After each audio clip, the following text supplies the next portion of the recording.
Hello friends, आप सभी लोगों का स्वागत है हमारे यूट्यूब चैनल पर। तो आज हम देखेंगे कक्षा 6 का गृहशिल्प यूपी बोर्ड का पाठ 7।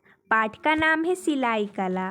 तो देखिए दोस्तों, जैसा कि हमने इस वीडियो में इस पाठ के प्रश्न उत्तर को लिया है, तो चलिए देखते हैं।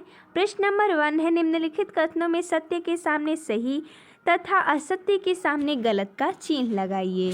तो जैसा कि प्रश्न दिया गया है, शरीर के विभिन्न भागों के नाम लेने की विधियाँ 2 होती हैं, ऐसा प्रश्न में बोला है। तो ये बिल्कुल सही बोला है। पहला तो प्रत्यक्ष होता है और दूसरा वच्छ होता है। तो ये बिल्कुल सही है, 2 विधियाँ होती है, तो इसके आगे हम सही का निशान लगा देंगे। अगला ख नंबर है, झबला बड़े बच्चों को पहनाने का ढीला वस्त्र है। ये गलत है, तो इसके आगे हम गलत का चिन्ह लगा देंगे। अगला है, बखिया के टाके हाथ से भी डाले जाते हैं। हाँ, ये बिल्कुल सही है, तो इसके आगे भी हम सही का निशान लगा देंगे। अगला प्रश्न दूसरा बोल रहा है कि अति लघु उत्तरीय प्रश्न में है कि शरीर के विभिन्न भागों के नाप लेने की विधियों के नाम लिखिए। तो जैसा कि 2 विधि होती हैं, कौन कौन सी? प्रत्यक्ष नाप तथा वक्ष या सीट की नाप से नाप निकालना। अगला है प्रश्न, सिलाई में प्रयुक्त होने वाले उपकरणों के नाम लिखिए। तो जैसा कि हमने यहाँ पर सभी उपकरणों का नाम लिखा है, कैंची, फीता, इंची टेप, उंगलिस्ताना, खड़िया अथवा मिल्टन चौक, मशीन सुई व हाथ की सुई, धागा, स्केल, सिलाई मशीन, बास पेपर अथवा अखबार, गुनिया, प्रेस आदि। अगला प्रश्न तीसरा है, लघु उत्तरीय प्रश्न। प्रश्न है कि सिलाई कला का अर्थ लिखिए। तो जैसा कि हमने यहाँ पर लिखा है, किसी कपड़े को नाप के अनुसार काटकर उसे सुई धागे द्वारा अथवा हाथ व मशीन से जोड़ना ही सिलाई कला है।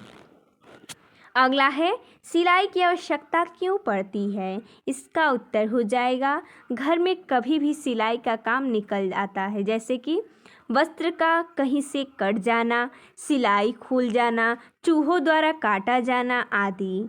ऐसे कपड़ों को ठीक करने के लिए सिलाई की आवश्यकता पड़ती है। अगला प्रश्न चौथा है, दीर्घ उत्तरीय प्रश्न। प्रश्न है, काज बनाने की प्रक्रिया लिखिए। तो जैसा कि हमने यहाँ पर लिखा है प्रक्रिया, जिस कपड़े में काज बनाना हो उस कपड़े में आवश्यकता अनुसार उचित स्थान पर कैंची से कपड़ा मोड़कर बटन के हिसाब से काटते हैं। काटने के बाद उस स्थान से थोड़ी दूरी पर सबसे पहले किनारे किनारे कच्चा कर लेते हैं। काज बनाने समय यह ध्यान रखना चाहिए कि एक किनारा गोल और दूसरा नोकदार हो। काज भरने के लिए सुई में दोहरा धागा डालकर कच्ची की गई लाइन से थोड़ी सुई निकालकर धागे को सुई की नोक के आगे से घुमाकर पूरी सुई निकाल देते हैं। इस प्रकार काज करने का प्रक्रिया है। अगला है, पैबंद कितने प्रकार के होते हैं? तो जैसा कि हमने यहाँ पर लिखा है, पैबंद के प्रकार। पैबंद निम्नलिखित प्रकार के होते हैं, गोल, तिकोन, चौकोर आदि।